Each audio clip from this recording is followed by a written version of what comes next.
अपने आप को अपने रब के हवाले कर दें, उसकी रहमतों के सुपुर्द कर दें, उतनी देर तक ज़िंदगी में ठहराव नहीं आता, करार नहीं आता। मिशकात में मौजूद है, अल्लाह के प्यारे रसूल सल्लल्लाहु ताला अलैहि वसल्लम तीमारदारी के लिए गए तो सहाबाई कराम फरमाते हैं वो बंदा ना इतना पतला नहीफ और लागिर हो गया था जिस तरह चिड़िया का बच्चा होता है, कमज़ोरी ज़ोफ़ तारी था।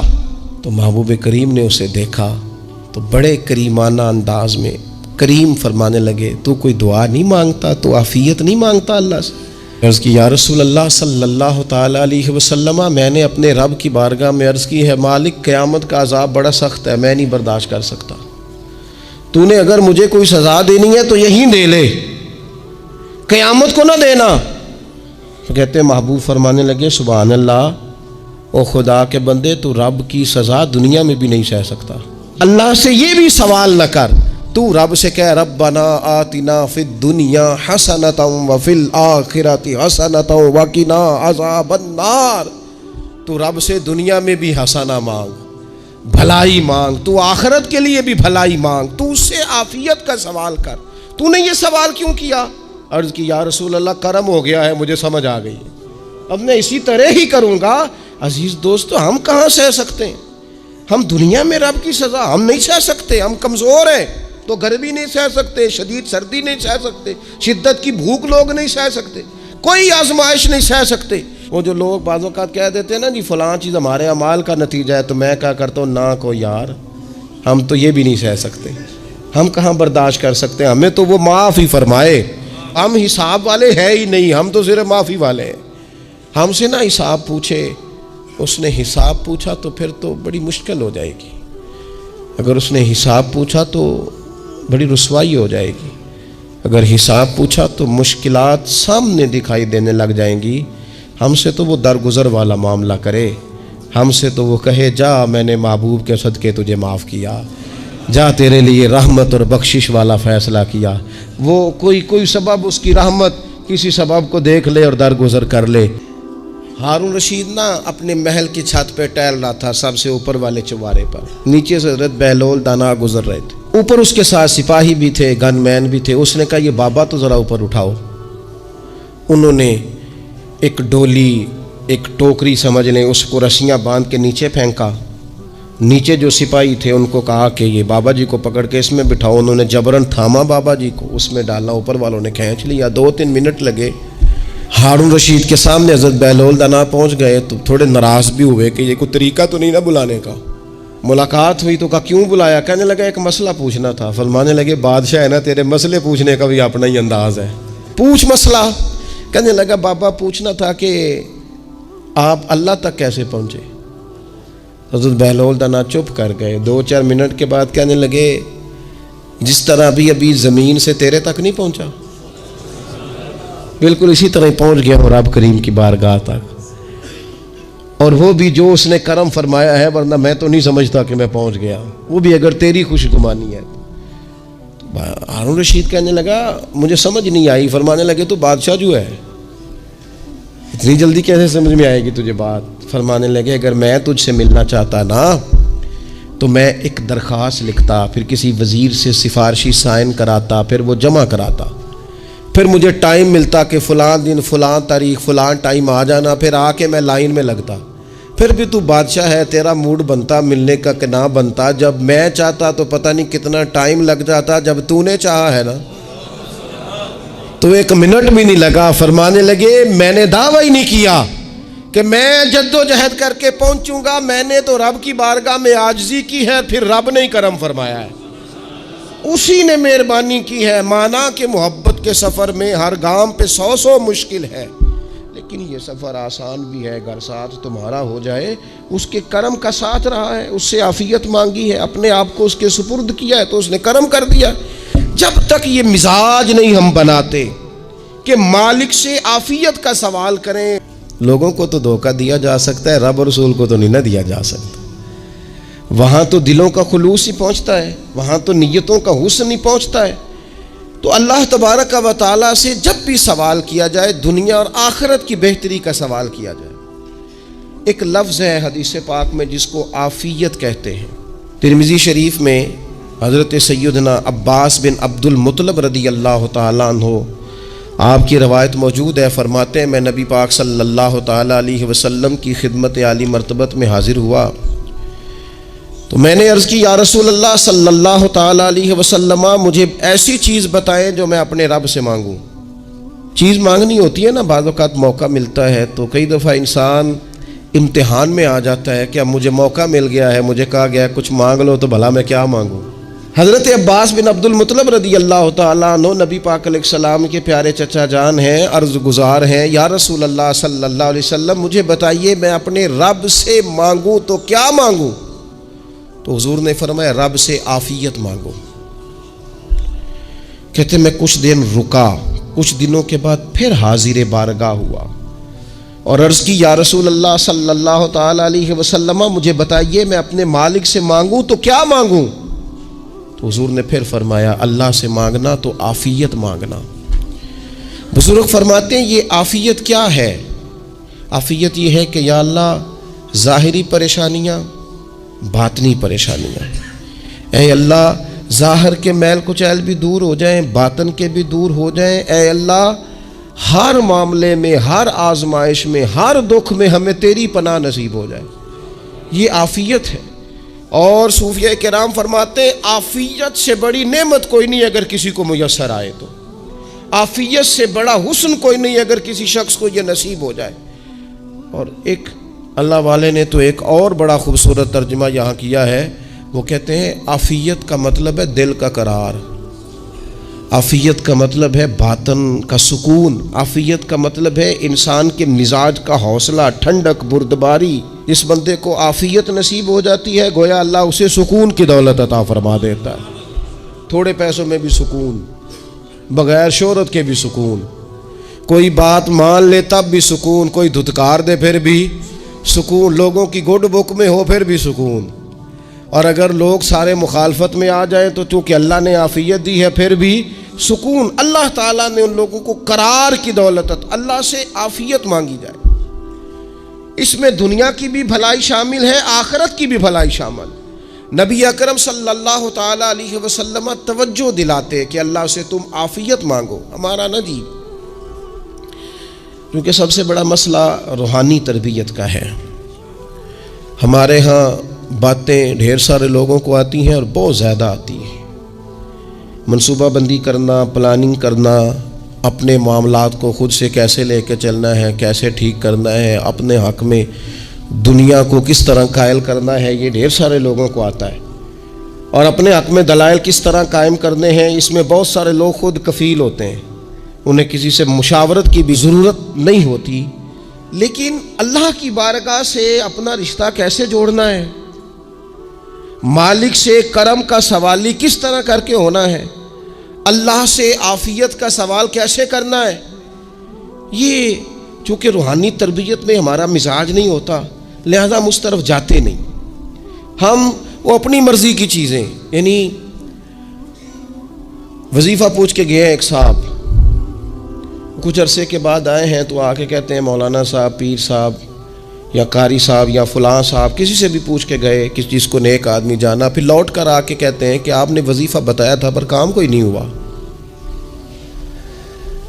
तो मैं तो साफ कहता हूँ और खुले दिल से कहता हूँ कि भाई वजीफ़ा आपको बताया था कि अल्लाह की रहमत मतवज्जे होगी, खुदा की रहमत को आवाज़ देने के लिए वजीफ़ा दिया था। कोई भी वजीफ़ा रब को मजबूर तो नहीं ना कर सकता माज़अल्लाह। और वज़ाइफ किस लिए पढ़े जाते हैं कि जल्दी से मामला ठीक हो जाएं, मेरे हक में चीज़ें बेहतर हो जाएं, तो अल्लाह की रज़ा के लिए पढ़े जाते हैं। तो वज़ाइफ को, इबादात को, नवाफल को, तिलावत को, दुरूद पाक को तो रज़ा इलाही का ज़रिया बनाना चाहिए। लेकिन हम चूँकि एक पूरा उलझाव रखते हैं अपनी दुनियादारी के मामला सीधे करने, एक पूरा खैर रखते हैं। वो लोग मिलते रहते हैं मुख्तलिफ बुज़ुर्गों की निस्बत के ताल्लुक़ से, तो बाज़ जगहों पे बाज़ लोग बड़े तेज़ होते हैं, यानी उनसे आपकी मुलाकात होती है तो बंदे को महसूस होता है कि यार इसे तो पहले ही सारी बातों का पता है। और कई दफ़ा उनसे मिलने के बाद एहसास होता है कि यार इससे तो थोड़ा सीख ही लेते तो बेहतर था, ये तो बात बड़ी आगे निकल गई। सारा पता होता है, बाशऊर होते हैं, लेकिन डर आता है अल्लाह से। इतना बाशऊर आदमी, समझदार, पंचायत, पर्या, लोग, दीन, दुनिया सारा पता है, नमाज का टाइम आ गया तो वो छुपता फिरता है। उसकी तबीयत पर बोझ बन रहा है माज़अल्लाह अल्लाह के हुजूर हाजिर होना, उसे खैर का काम करना पड़ रहा है तो वो इधर उधर निकलता जा रहा है। तो सवाल ये है कि फिर ये शऊर का क्या मतलब रखा हुआ है हमने? फिर अल्लाह से दुआ करने की ज़रूरत नहीं। हज़रत आरिफ़ रूमी रहमतुल्लाह ताला अलैह फरमाया करते थे, बाज़ लोगों को रब सारा कुछ देता है, सजदे की तौफीक नहीं देता। इसका मतलब यह है कि वो कहता है ये सारा कुछ ले और निकल जा, मेरे घर ना आना, रख सारा कुछ पास।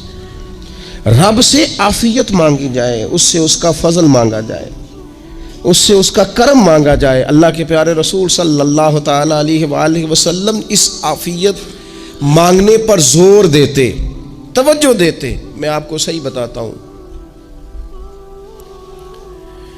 रब ने अगर किसी बंदे को आफियत में रखा हो ना, तो हालात कैसे भी बुरे चल रहे हों उसका बिगाड़ कुछ नहीं सकते। और अल्लाह ताला माफ़ करे, 100 दफ़ा खाकम बदहन अगर किसी वक़्त उसके करम की निगाह फिर जाए तो फिर सारे असबाब समेत भी इंसान अपने पैरों पे खड़ा नहीं रह सकता। उससे जब तक तलबे करम नहीं होता, तलबे आफियत नहीं होती, उसकी बारगाह से जब तक बंदा मोमिन पूरा रुजू नहीं करता, ये आफियत इतनी आला चीज़ है कि नबी पाक अलैहिस्सलाम ने फरमाया, आज़ान और इकामत के दरमियान जो वक्त होता है उसमें दुआएं रद्द नहीं होती। दुआ मांगा करोगे तुम्हारी अल्लाह अपने फजल से कबूल कर लेगा। अर्ज़ की या रसूलल्लाह क्या मांगे? तो फरमाया आफियत मांगो रब से। हज़रत अनस बिन मालिक हदीस के रावी हैं रदी अल्लाह ताला अन्हु। यहाँ भी फरमाया ये ऐन कबूलियत का टाइम है, अल्लाह से आफियत मांग लो, उसकी पनाह। हम दुआओं में भी महदूद हो जाते हैं। रब दा तालब कोई ना मिलया, जो मिलया तालब ज़रदाहू। दुआओं में भी हद बंदी। बाज़ोकात बच्चे भी तरबियत करते हैं ना, एक मौलाना है, उनका ख्याल है कि उन्होंने मुझसे कुछ पढ़ा है तो कभी कभी उस्ताद जी कह देते हैं, बहुत पुरानी बात है, उन्होंने मुझे फ़ोन किया कि अगर आप कभी तशरीफ़ लाएं, तो मैंने कहा पुत्र दुआ मांग अल्लाह को छोटी जी गड्डी देवे। तो उस बच्चे ने मेरी बड़ी तरबियत की, कहने लगा उस्ताद जी अल्लाह को लो मंगनी है तो वड्डी सारी मंगो, आपने महदूद क्यों किया कि भाई ये छोटी सी अल्लाह गाड़ी क्यों अल्लाह छोटी दे, रब दे तो बड़ी दे और रहमत से दे, अल्लाह से मांगनी है ना जी।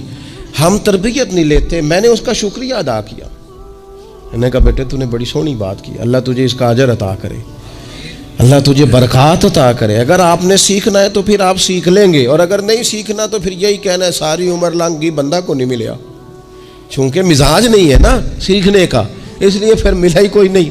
फिर सारी ज़िंदगी को मुयसर ही नहीं आया, किसी ने नसीहत ही नहीं की, कोई आंखों को भाया ही नहीं। खुद ही बड़े सियाने थे, खुद ही बहुत बड़े थे, अपना कद ही बड़ा ऊंचा था, सब ठिगने छोटे और कमज़ोर और बौने नज़र आए। अजीज़ भाई, जब आफियत, एक बुजुर्ग थे हर वक़्त अल्लाह से आफियत मांगते थे, हर वक़्त अल्लाह से आफियत मांगते थे, हर वक़्त आफियत मांगते थे। लोगों ने पूछा, लोग उनको साले जानते थे, नेक समझते थे कि हुजूर आप और कोई दुआ मांगते नहीं, आफियत ही मांगते हैं। फरमाने लगे मैं मांगा करता था शुरू में, बाद में ख्याल आया और भी दुआएं मांगा करता था, ये एहसास बाद में नसीब हुआ।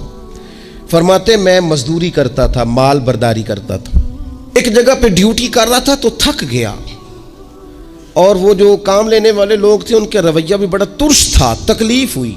तो मैंने अपने मालिक की बारगाह में अर्ज़ की, मालिक अगर 2 रोटी बगैर मुझे मुशक्क़त के मिल जाए दिन में तो तेरी बारगाह तो बड़ी करीम है।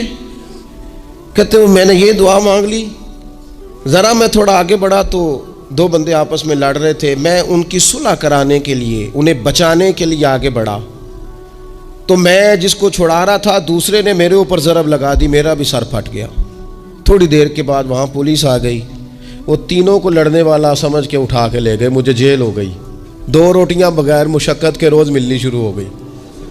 दुआ मांगी थी ना कि या अल्लाह 2 रोटियां मिल जाए ना बगैर मुशक्क़त के, कहते हैं वो 2 रोटियां रोज़ मिलती, कोई काम नहीं करना पड़ता, पर जेल हो गई। फरमाते मैं बड़ा परेशान था, रोज़ रोटियां पाबंदी से आती और बेहतरीन आती, खाना मिलता। फिर कुछ अरसे के बाद मैंने सोचा कि यार ये दुआ तो कबूल हो गई ना तेरी, अब तू अगर इस पर कोई अलग बात करेगा तो वो तू गलत करेगा। कहते फिर खुद ही मेरे दिल में अल्लाह ने बात डाली और मैंने अर्ज़ की मालिक 2 रोटियां नहीं, मुझे तो आफियत चाहिए, मुझे तू आफियत दे, मेरे ऊपर तू करम फरमा, तू नजरे रहमत कर, जे एक कतरा बख्शे मैनू, जे एक कतरा बख्शे मैनू ते काम बन जाता ही मेरा, मेहरबानी कर, आफियत अता कर। फरमाते फिर खुदा ने करम किया, कहाँ से असबाब बने मेरे जेल से छूटने के, कौन कौन मेरे ज़मानती बने अल्लाह ही जानता है। फरमाते हैं दरवाज़े भी खुल गए, रिस्क भी मिलता है, सेहत भी मुयस्सर है, सजदा भी कर लेता हूँ, सवेरे तिलावत भी करता हूँ, शाम को मदीने वाले की बारगाह में राज के दुरूद व सलाम भी अर्ज़ करता हूँ, मैं मुमकिन होता है तो किसी गरीब की दाद रसी भी करता हूँ। अब समझ आई है, रब्बना आतिना फिद दुनिया हसनतम व फिल आखिराति हसनतम वकिना अज़ाबन नार।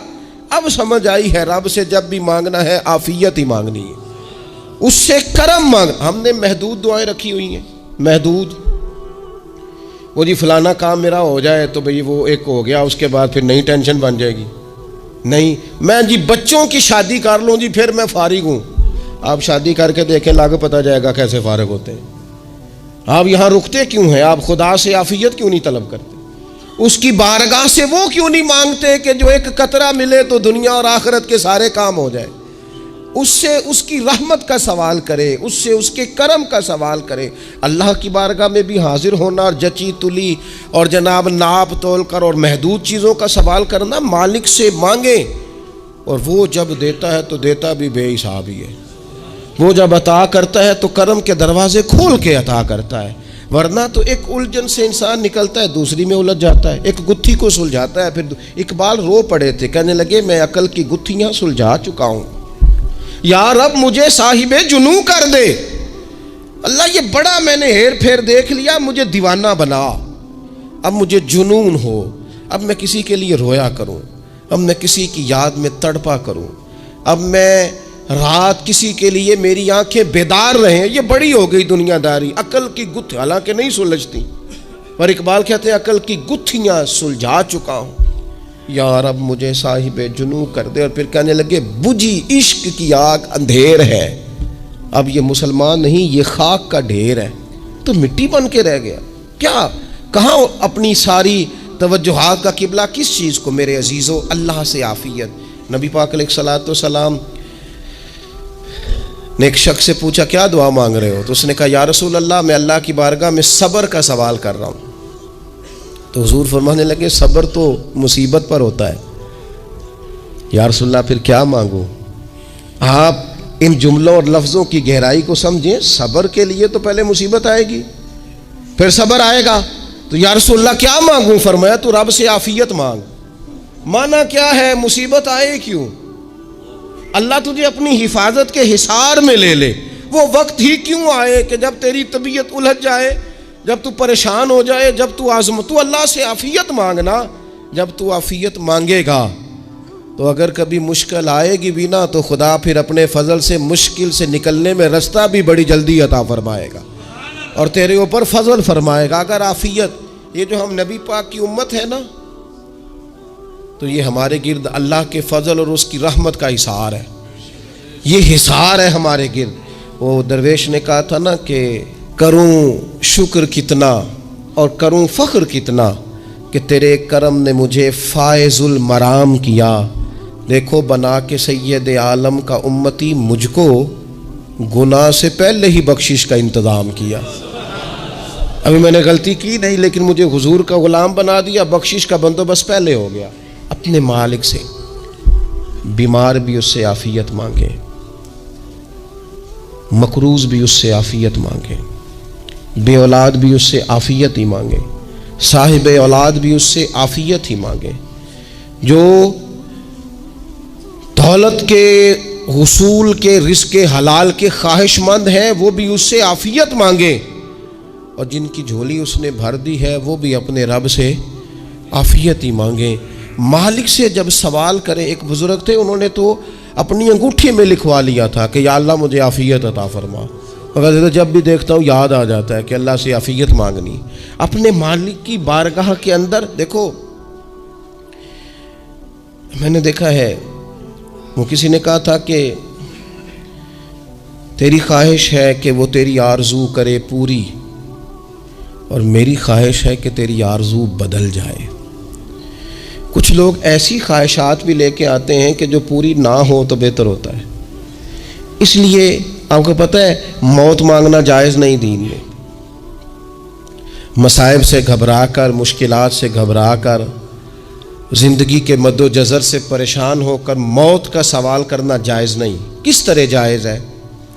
इन लफ्ज़ों के साथ दुआ कर सकता है कि या अल्लाह जब तक मेरी ज़िंदगी बेहतर है मुझे ज़िंदा रख, और जब मेरा दुनिया से जाना बेहतर है फिर तो मुझे अपनी बारगाह में बुला ले। ये भी क्या है? ये भी आफियत का सवाल ही है कि या अल्लाह रख भी तब तक जब तक रहना बेहतर है। नबी पाक ने भी अर्ज़ा लिल उम्र होने से पनाह मांगी।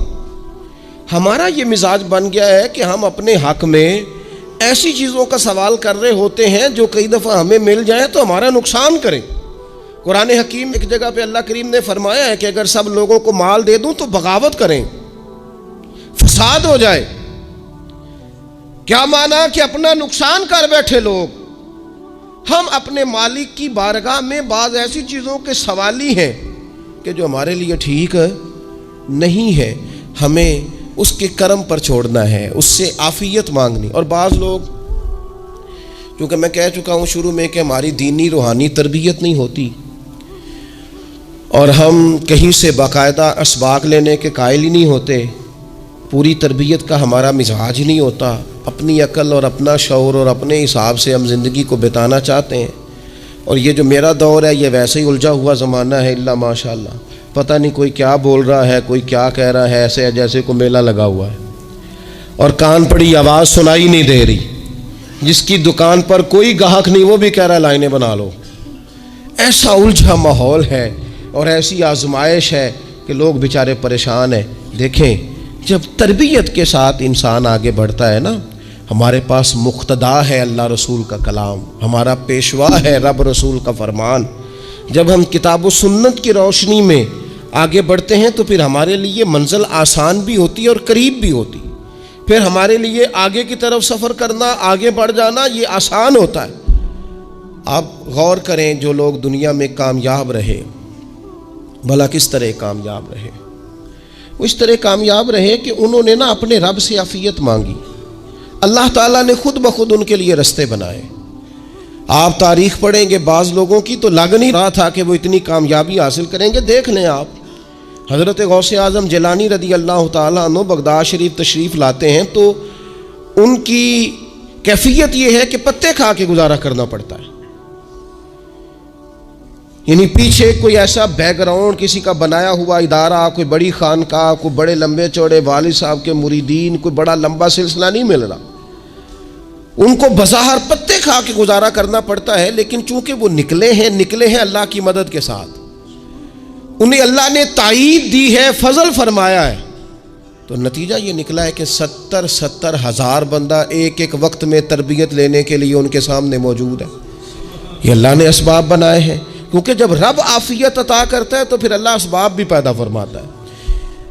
हमारा ज़हन तो थक जाता है सियासत करते करते। हम तो जनाब पूरी तरतीब से, हमें सलीका आता है किस तरह करके किस बंदे को कैसे कायल करना।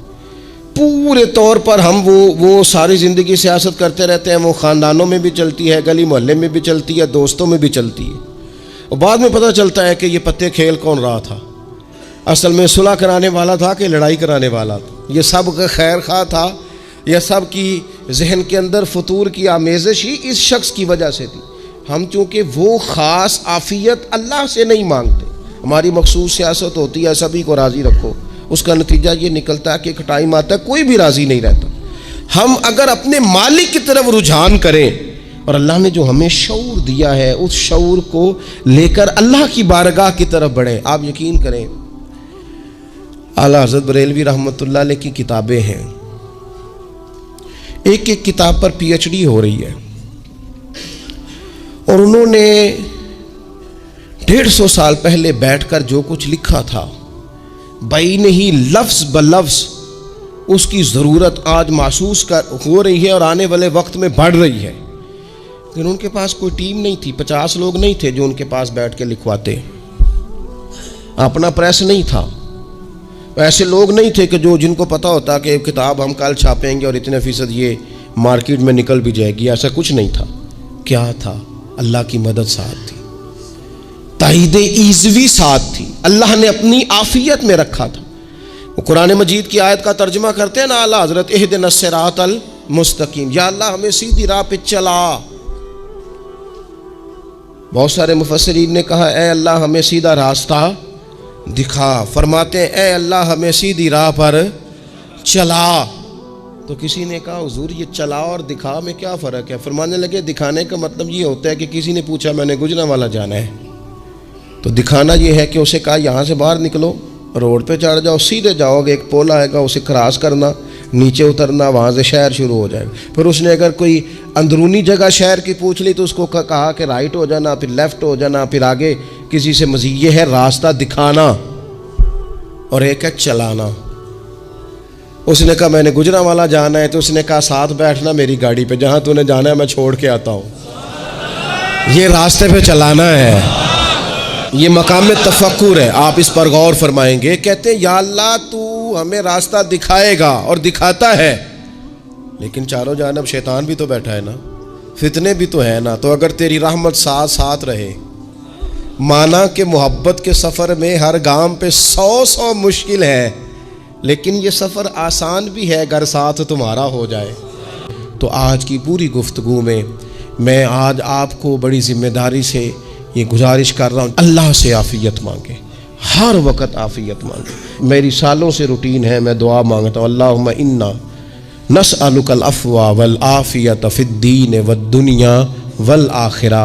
और ये खामोश तबलीग होती रही, मैं मांगता रहा, कई बच्चों को वैसे याद हो गई। इसको याद कर लें, अल्लाह से आफ़ियत मांगे, दीन में, दुनिया में, आखिरत में, इसको अपना मिजाज बनाएं। अल्लाह तबारक व तआला हम सबको आफ़ियत नसीब फरमाए। आखिर दावा यानिल हम्दुलिल्लाह।